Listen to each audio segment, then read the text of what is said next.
नमस्कार। न्यूज़ क्रांति की ऑडियो समाचार सेवा आज क्या हुआ में सभी सुनने वालों का हार्दिक स्वागत है। एक नज़र देश दुनिया की तमाम बड़ी खबरों पर। द्विपक्षीय वार्ता के लिए दिल्ली पहुंचे नेपाल के विदेश मंत्री ग्वावली। कोरोना टीकाकरण अभियान के कारण 31 जनवरी को होगा पोलियो रविवार। नए वायरस की पहचान के लिए दिल्ली इंटरनेशनल एयरपोर्ट पर बनाई गई लैब।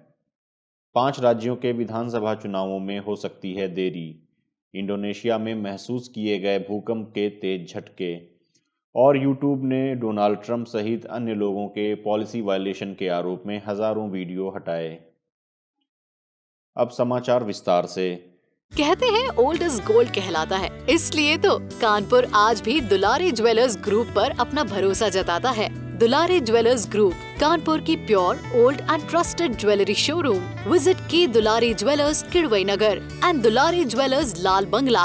नेपाल के विदेश मंत्री प्रदीप कुमार ग्यावली भारत के साथ द्विपक्षीय बातचीत के लिए गुरुवार को दिल्ली पहुंचे। वह यहां शुक्रवार को नेपाल भारत संयुक्त आयोग की छठी बैठक में शामिल होने के बाद गणमान्य शख्सियतों से मुलाकात करेंगे और 16 जनवरी को नेपाल लौटेंगे। नेपाल के विदेश मंत्रालय की ओर से जारी एक बयान के मुताबिक संयुक्त आयोग की बैठक में व्यापार, पारगमन, ऊर्जा और सीमा सहित भारत नेपाल द्विपक्षीय संबंधों पर विस्तार से चर्चा होगी। बैठक में ग्यावली के साथ भारत में नेपाल के राजदूत, विदेश सचिव, स्वास्थ्य सचिव और नेपाल सरकार के अन्य वरिष्ठ अधिकारी शामिल होंगे। इस मौके पर दोनों पक्ष कोरोना वायरस को लेकर सहयोग, बुनियादी ढांचे, संपर्क, निवेश, कृषि, पर्यटन, संस्कृति सहित अन्य मुद्दों पर भी चर्चा करेंगे। गौरतलब है कि नवंबर 2020 में काठमांडू की यात्रा के दौरान भारत के विदेश सचिव हर्षवर्धन श्रृंगला ने नेपाल को कोरोना वैक्सीन की आपूर्ति का आश्वासन दिया था। उन्होंने कहा था, हमारी जेनेटिक प्रोफाइल को देखते हुए भारत के लिए अपने साथ साथ नेपाल के वास्ते भी काम करने की संभावना है। दोनों देश साथ मिलकर महामारी से उबरेंगे और अपने अपने लोगों की रक्षा करेंगे।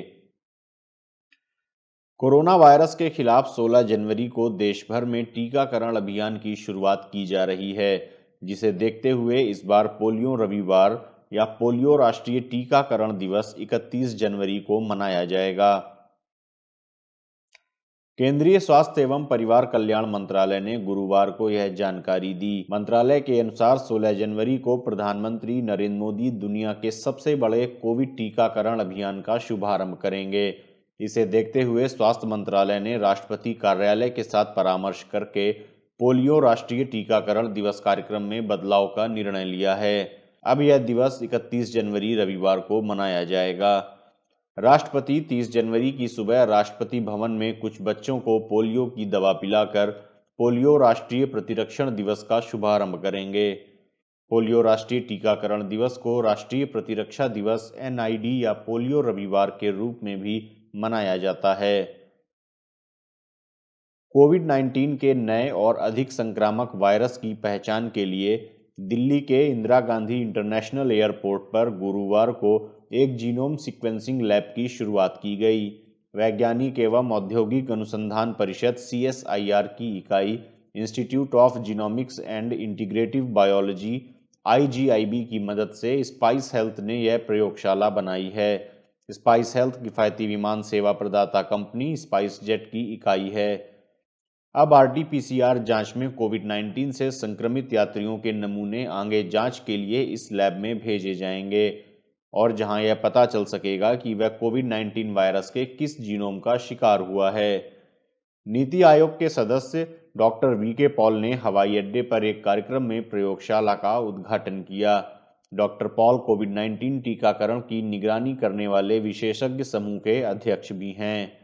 इस मौके पर CSIR IGIB के निदेशक डॉक्टर अनुराग अग्रवाल, स्पाइस जेट के अध्यक्ष एवं महाप्रबंधक अजय सिंह और स्पाइस हेल्थ की मुख्य कार्यकारी अधिकारी अवनी सिंह भी मौजूद थी। आगामी अप्रैल-मई में 5 राज्यों में होने वाले विधानसभा चुनाव कुछ सप्ताह आगे बढ़ सकते हैं। चुनाव आयोग के सूत्रों के मुताबिक बोर्ड परीक्षाओं की तिथियों को लेकर किसी प्रकार के विरोधाभासों को टालने तथा अप्रैल तक पूरी प्रक्रिया संपन्न कर लिए जाने के लिए चुनाव आयोग विधानसभा चुनाव को कुछ हफ्ते और आगे बढ़ाने पर विचार कर रहा है। सूत्रों ने संकेत दिया है कि आसन्न विधानसभा चुनाव की तिथियों की घोषणा फरवरी मध्य तक की जा सकती है।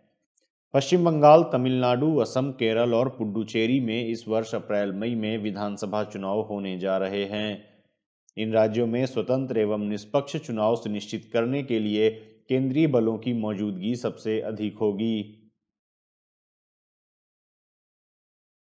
इंडोनेशिया के सुलावेसी द्वीप में गुरुवार को भूकंप के तेज झटके महसूस किए गए। यूरोपियन मेडिटेरियन की भूकंप की तीव्रता रिक्टर पैमाने पर 5.7 मापी गई। अंतर्राष्ट्रीय समयानुसार करीब 6:35 पर आए इस भूकंप का केंद्र मामुजू शहर से 35 किलोमीटर दक्षिण पूर्व में सतह से 30 किलोमीटर की गहराई में स्थित था। भूकंप के कारण जानमाल के नुकसान की कोई रिपोर्ट नहीं है। यूट्यूब ने अमेरिका के राष्ट्रपति डोनाल्ड ट्रंप तथा अन्य लोगों के हजारों वीडियो को नीतियों का उल्लंघन बताते हुए अपने प्लेटफॉर्म से हटा दिया है। यूट्यूब के मुख्य कार्यकारी अधिकारी सुंदर पिचाई ने एक चैनल को दिए इंटरव्यू में कहा कि हम डोनाल्ड ट्रंप सहित बहुत से लोगों के हजारों वीडियो को चैनल से हटा रहे हैं।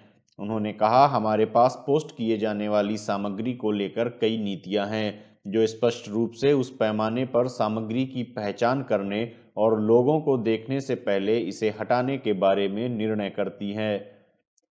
सुंदर पिचाई के मुताबिक यूट्यूब के पास सामग्री के प्रसार को हटाने की पॉलिसी है। हम ऐसी सामग्री की अनुशंसा नहीं करते और न ही ऐसी जगह देते हैं जो किसी प्रकार की हिंसा को बढ़ावा दे। सुंदर पिचाई के मुताबिक यूट्यूब के पास सामग्री के प्रसार को हटाने की पॉलिसी है। पिचाई ने कहा कि हम ऐसी सामग्री की अनुशंसा नहीं करते और न ही कोई जगह देते हैं जो किसी प्रकार की हिंसा को बढ़ावा दें। कहते हैं ओल्ड इज गोल्ड कहलाता है, इसलिए तो कानपुर आज भी दुलारी ज्वेलर्स ग्रुप पर अपना भरोसा जताता है। दुलारी ज्वेलर्स ग्रुप, कानपुर की pure old and trusted jewellery showroom. Visit की Dulari jewellers, Kidwai Nagar and Dulari jewellers, Lal Bangla. आज क्या हुआ में ये थी देश दुनिया की तमाम बड़ी खबरें। अन्य खबरों व विस्तृत समाचार के लिए आप newskranti.com पर लॉगिन कर सकते हैं। न्यूज क्रांति से आप अलग अलग social media platform Facebook, Twitter, YouTube और इंस्टाग्राम पर भी जुड़ सकते हैं। आप सभी को मकर संक्रांति, पोंगल और बिहू की ढेर सारी शुभकामनाएं। न्यूज क्रांति से जुड़े रहने के लिए धन्यवाद। शुभ रात्रि।